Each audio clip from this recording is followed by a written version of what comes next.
is based on the fact that we live in one world, we breathe the same air, we use the same water, we depend on the same resources, and we share the same emotions.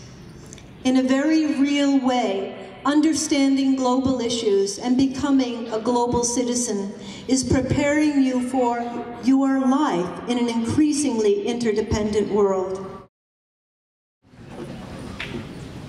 Delegates, I'm honored to stand before you. Do not let anyone tell you that you are tomorrow's leaders, because you are not. You are today's leaders. Don't think you are just kids. You are MMUN delegates, and you can change the world. You can make things happen.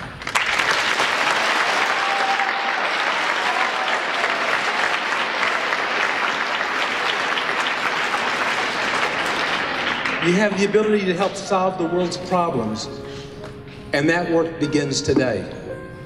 That is why you are here.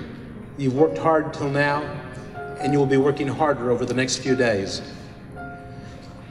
To build this world we live in, generations before you did a great deal that is right. My generation also did a great deal that is right, and unfortunately continues to do too much that is wrong.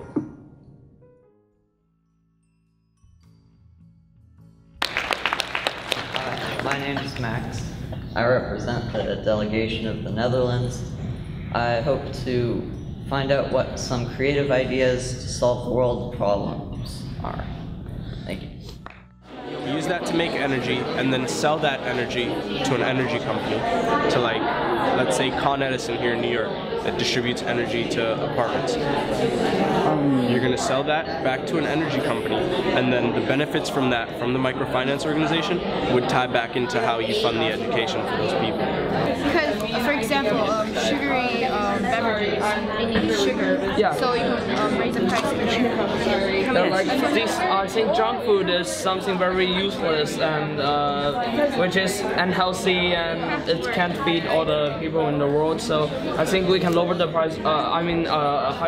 Raise the price of these things. And you also can't like. South Sudan is which country is yours? UAE would like to say. Okay, so UAE is in the country of South Sudan. There's no ration. Okay, second one. And also Haiti is in the second one. Are you willing to fund our funds to save lives in Malawi? Yes. Very good. Thank you. Destroyed so much of Israel that it's not like it's gonna get all its land back. Palestine has not destroyed Israel.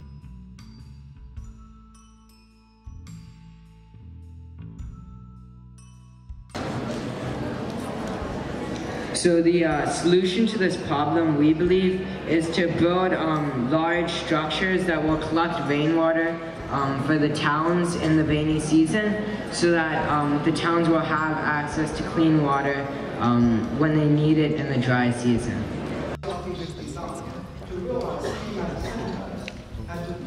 Does she know it's a video?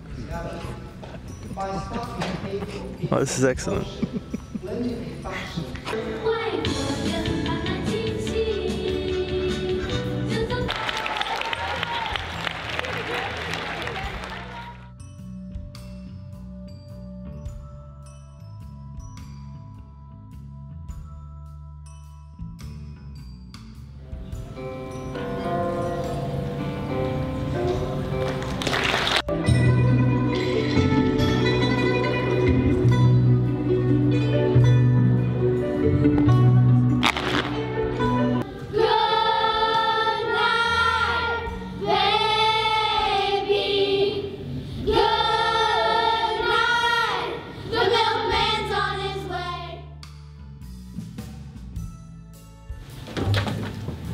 Thank you, Honorable Mr. President and fellow delegates.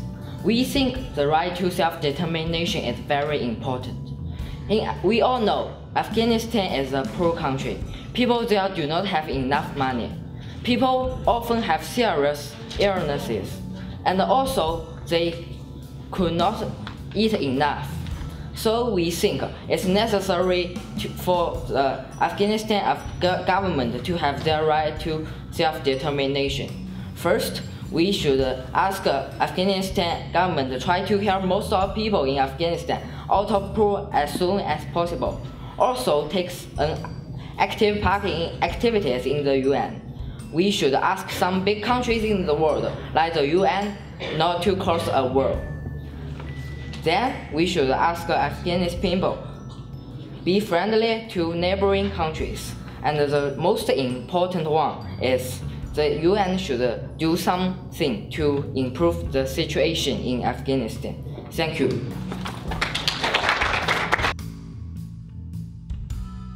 Mostly about education and how there should be like I think it was optional course about just religion in general and how you have the option to believe in the religion you want and how it should not be obligatory to believe in one specific religion.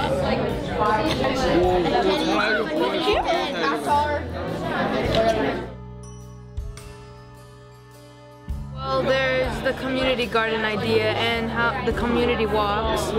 So, like, basically, if you wanted to get like a community garden to help raise money for it, you can go on these walks, and for every lap you do, somebody could donate like 50 cents, like a sponsor, and there can be like events and stuff there for other people who don't want to walk.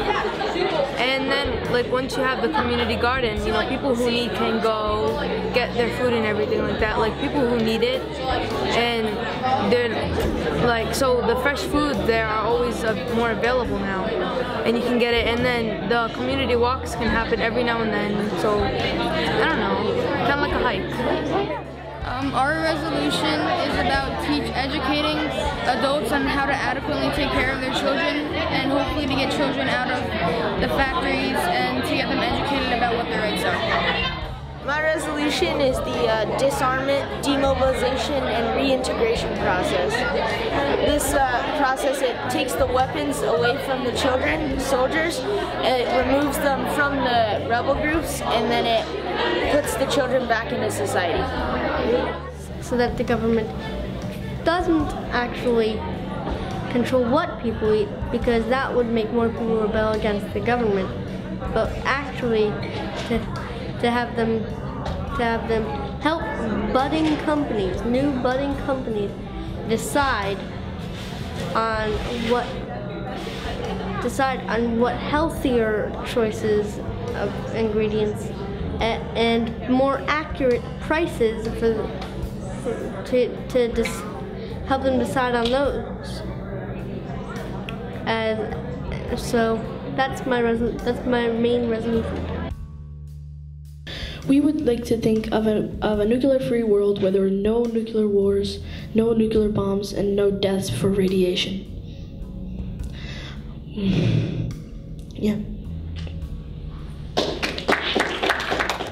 That takes millions and millions of dollars. Yeah, that's hard. Actually, they have school, but our. But like a textbook is like $350. Just a textbook, like. How much? Like $350. It's very expensive. Hello, my name is Dina, and this is my first time in an MMUN conference. I was in a session with Jack Brewer, and we were discussing global citizenship. And I decided to be honest and share a little bit about our first experience here. We come from Mexico, from the state of Michoacan, which is currently known for its drug wars. We're very grateful because our students, most of our students, come from higher class families, so they have the resources for protection and their families are safe. But in coming to this conference, I've seen a change in some of these students. Up until now, a lot of them have lived in a bubble.